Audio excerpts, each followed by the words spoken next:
Hey guys, Trail Mama here. I am going to share with you some of my experience that I just had out on the Laurel Highlands hiking trail. So on Wednesday, October 21st at 2:30 p.m.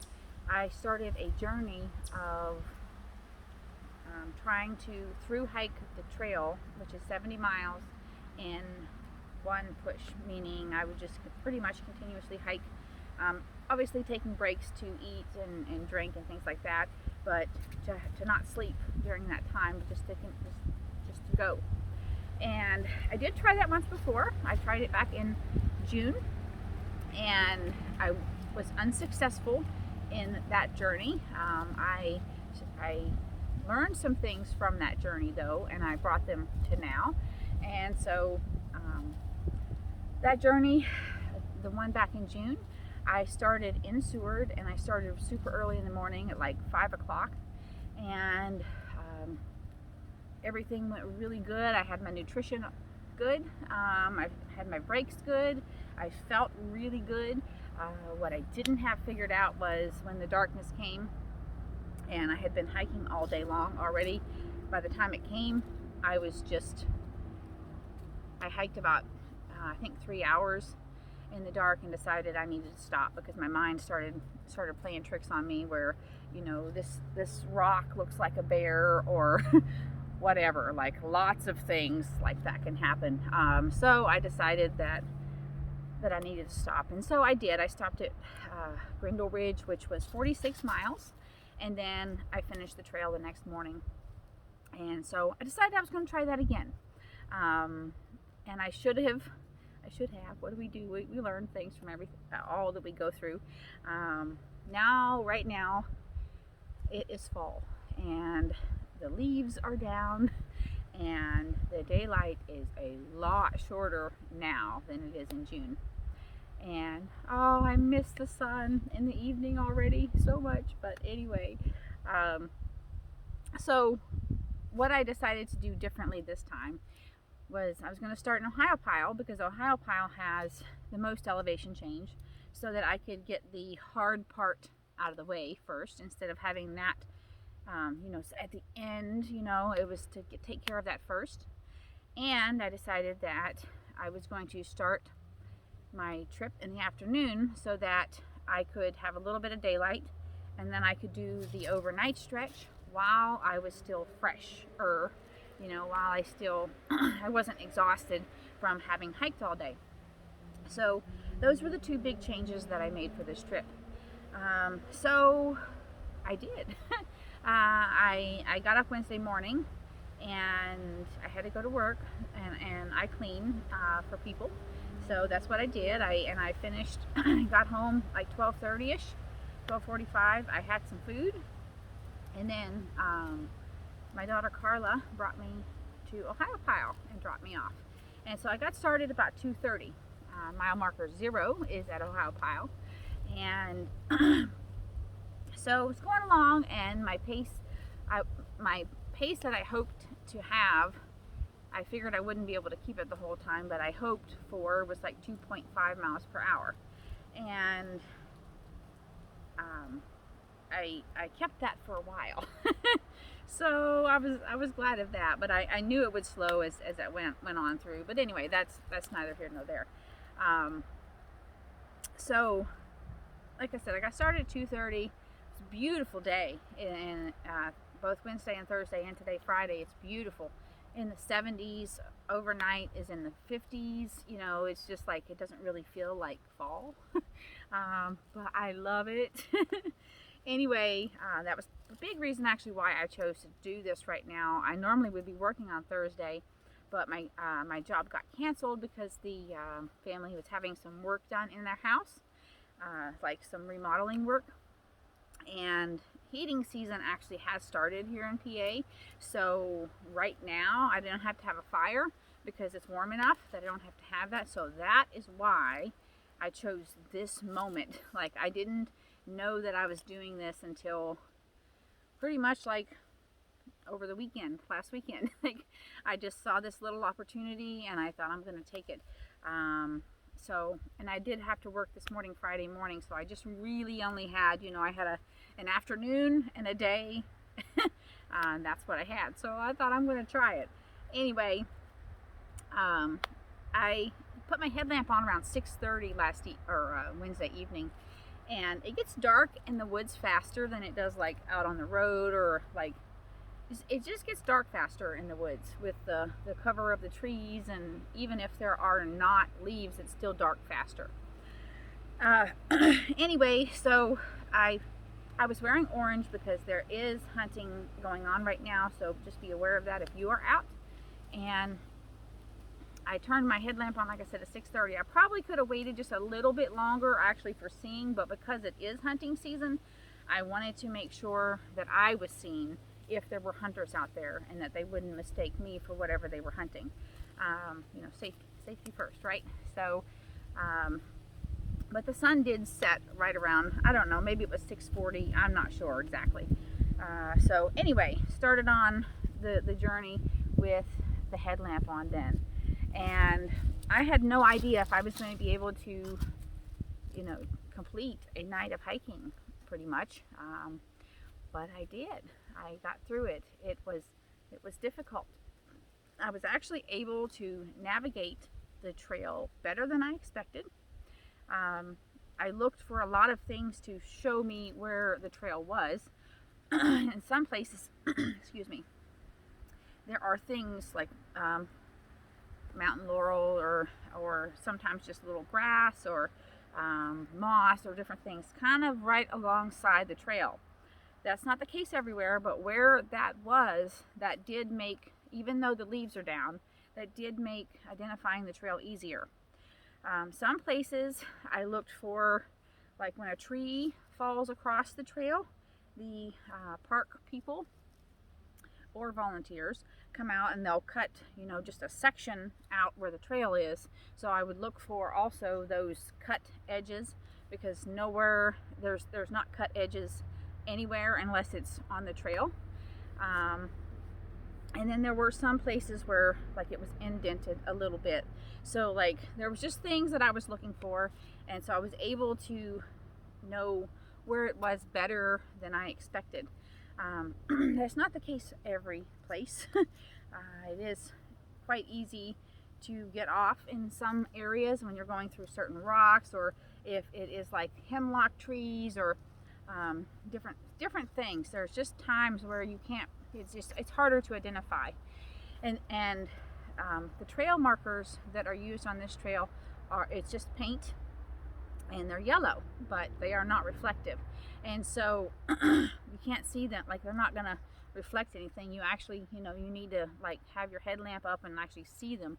A lot of these markers are also old. They've been out, they're faded, or there's like moss is growing over them. So that did make it more difficult to see those. And in some places that was like I was going along thinking, okay, it looks like the trail, but I can't see any markers. Like, where is it? Come on, marker, where are you? And it always came. So it was good. Like I didn't get off there, but like that definitely is a concern, with hiking overnight. If I would have gotten off the trail and not been able to figure out right there where I was at or something, I would have had to stop and then wait till the daylight and figure out something in the morning. But thank goodness that didn't happen. I did get turned around a couple of times. I was coming past mile marker 21, and there is an overlook or an outlook or a cropping or something, I don't know. And I came up to that, and there's a path that goes to that. And I actually got on that path. I didn't realize I got on that path. And then I was like, oh, okay, here we are. And then I kept going, and then I came back to mile marker 21, and I'm like, oh no. Oh. Anyway, so I just turned around and went back, and then another time going through some rocks, I actually got off of the trail. But I noticed that right away because there were like green briar and stuff growing up, and so I just turned around and figured right out where that was. And one more time I got turned around, I filled up my water at past Grindle Ridge, which is past mile marker 24. There's a nice stream there, and when I got up to leave, I thought, okay, I'm making sure that I'm going the right way. Like, I was trying to notice when I was coming down the one hill what was on it, so that if I passed that again, I thought that I would be going the wrong way. Well, I started off and I passed it again. There were stairs made out of rocks about halfway up this hill, and I thought, oh no. So I turned around and went back down, and then I realized I was going the right way. There were just stairs part way on both of those sides. I just didn't realize that. Anyway, so that was the only times I really got all turned around, and those were within a 3-mile thing, but it was just like, So anyway, after that it was fine, until the morning was coming, and like at 5 o'clock I just stopped and took like an hour long break, because I was tired of walking in the dark,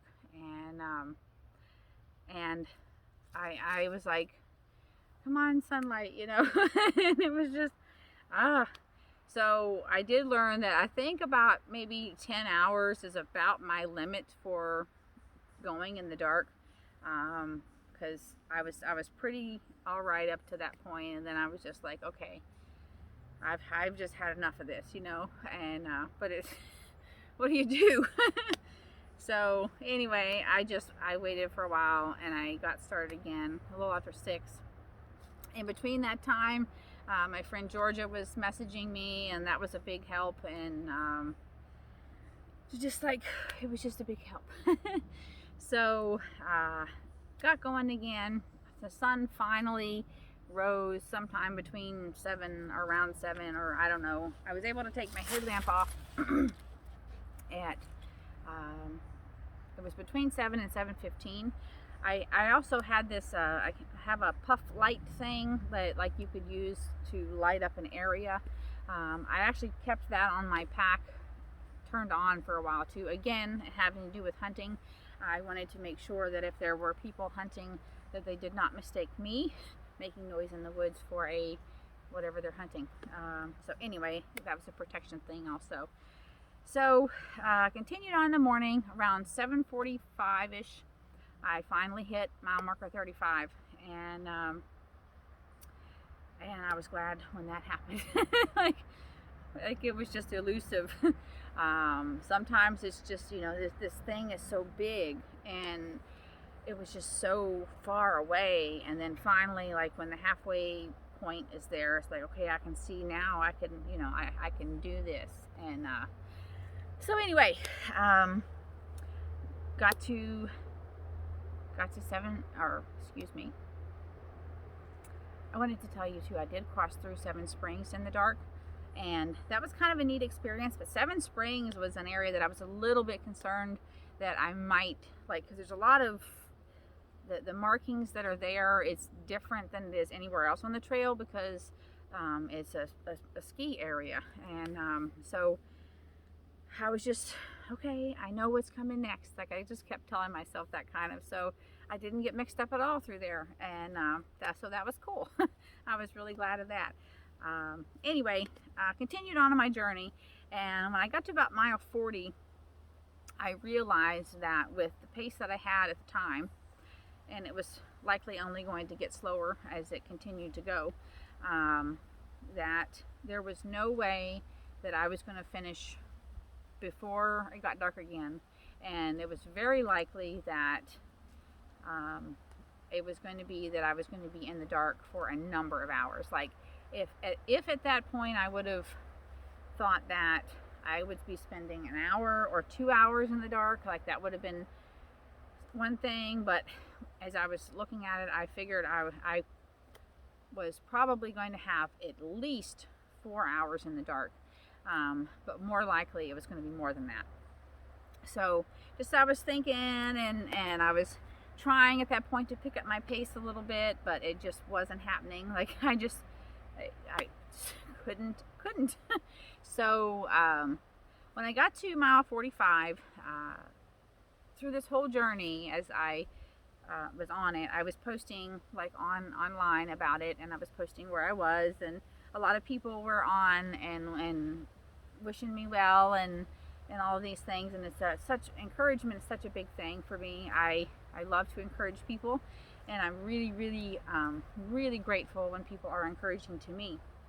And so people were being very encouraging. So, but anyway, at mile 45, I put on there 45. Would anybody want to finish with me? So at this point now, I have 25 miles left. Not expecting anyone to do 25 miles with me, but and I did not say I need help. That's not what I said. I just said, anybody want to finish with me? I probably should have said, I need help. I have a hard time doing that. I have a really hard time doing that because of the things that I've dealt with in my life. In a lot of different areas, I've been let down a lot by a lot of people who were supposed to be helpful, or who were supposed to do whatever, and they didn't. And I'm not talking about little tiny things. I'm talking about really big things. And that was just something that's had repeatedly happened in my life. And so that, because of that, I have a hard time asking for help. I've been working on that. I've been working on that a good bit, and I fully embrace and know and love the people that are around me now, because most of the time, if I ask for help, if I do say I need help, people are there like that, and it's been amazing. And so anyway, the whole thing there I'm telling you is that I didn't ask for help, and I should have. So but nobody was available in that moment, or in the next couple of hours. Nobody said, yeah, I'll do that. And so when I was almost to mile marker 49, and I hit a rock or something, I don't know, and I fell. And it's the first time I fell, which I was glad about. Again, coming out here and doing something like this, you could get hurt. You could twist your ankle, break something. I've heard of people face planting. Things happen, so that, again, that's a concern, but I don't generally worry too much about that. So anyway, I was grateful that was the first and only time I actually fell out here. But I was on my knees and I just turned over and I sat there on the trail and I cried for a little while. And that began the emotional part of my journey. That began the, we need to let go of some things out here. So at that point, I decided that I was not going to finish what I came out here. I wasn't going to do what I came to do. I needed to modify it. So I did. I decided that I was going to get off of the trail at 271, which is here. That's where I am right now, which is past mile marker 56. And I decided that because I was already past Route 30, which is mile 46. And since I was already past it, I thought, well, I'm just going to go. I have enough time to get out of there probably right around the time it gets dark. And then I will have set a personal best again, because previously my personal best was 46 miles in one push. So now I have 56.5 or whatever. So yay. Anyway, so that's what I decided, and I posted that's what my decision was, because I could not be in the dark, and I wrote that. I can't go and be in the dark again. But after that, I don't know, I checked online again maybe an hour after that, and I had gotten some messages from some friends. I had probably about three friends who then did offer to come and walk with me and do the dark. And but by that point, I already I had myself really wound up, and I was really worked up, and it was just like, I can't do it. I can't do it. And I was going through a lot of emotional stuff at that moment. I just, from pretty much the time that I fell all the way to the end, I was crying. Not because I wasn't going to finish it, but because I was dealing with some things that I needed to deal with, and I did. and and in those miles it really sucked, but then now it's a lot better. And so couple of my friends were concerned for me after that moment, and I appreciate people for that. I appreciate my friends for recognizing and for being willing.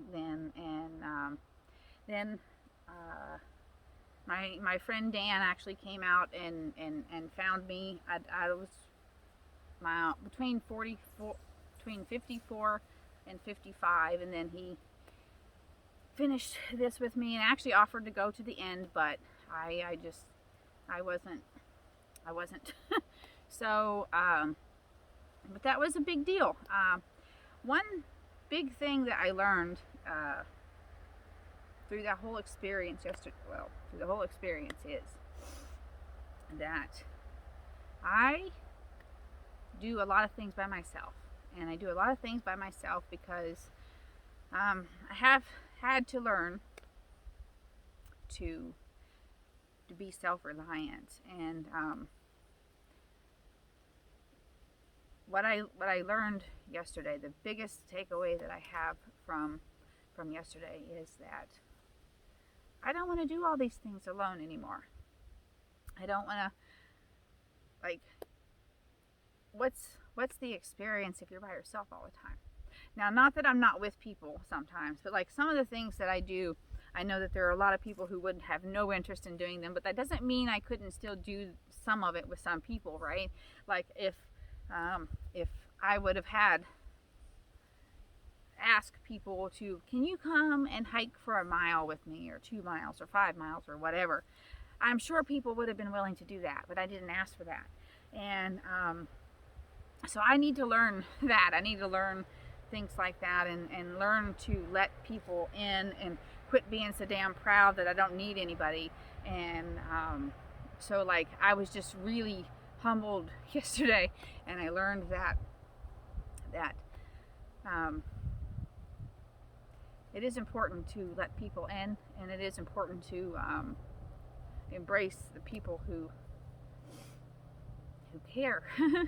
And so anyway, I wanted to share this with you because a lot of times when I tell people about things that I do, I don't tell you the not so great things about it. And that is because that's probably a thing that I have learned to deal with things. But like something I've really been learning a lot over the last few years is that you can't have the good without the bad. And I don't often put out there how hard things are, and that's a pride thing. So I'm working on letting go of that. But like, just because I don't say that things are hard doesn't mean that they're not. You know, this stuff is not easy, and but it's so rewarding and it's so beautiful, and it's just so amazing and phenomenal. And so I encourage you to get out and try things, and like, this is a dream, you know, doing what I'm trying to do. It's a dream, and it's a dream for me because that's my dream, and I know that that's not everybody's dream, you know. So going forward, I'm going to try this again, but not this year. I will try it again next year when there is a lot more daylight, and there are no leaves. These leaves complicated things so much. They are loud. Oh my, are they so loud? And you know, you can't see what's underneath them, and so that's what I learned out of this one, right? That's, well, a couple of things, but more daylight, don't do it when there are leaves, and let people help you. Like, that's what my main takeaways are from this one. So anyway, thank you guys for listening, and follow your dreams, chase your dreams. Don't let people stop you. Yeah. I'm so grateful to all the people that I told that I was doing this. Nobody said, no, don't go do that. None of them. Everybody was like, yeah, you can do it. Like, how awesome is that, man? I'm just so blessed in that way. So again, I want to say thank you guys. Thank you to everybody who sent me messages and who was just encouraging. Encouragement is so very big and very profound for me, because it just is. So thank you so much, and much love. Bye now.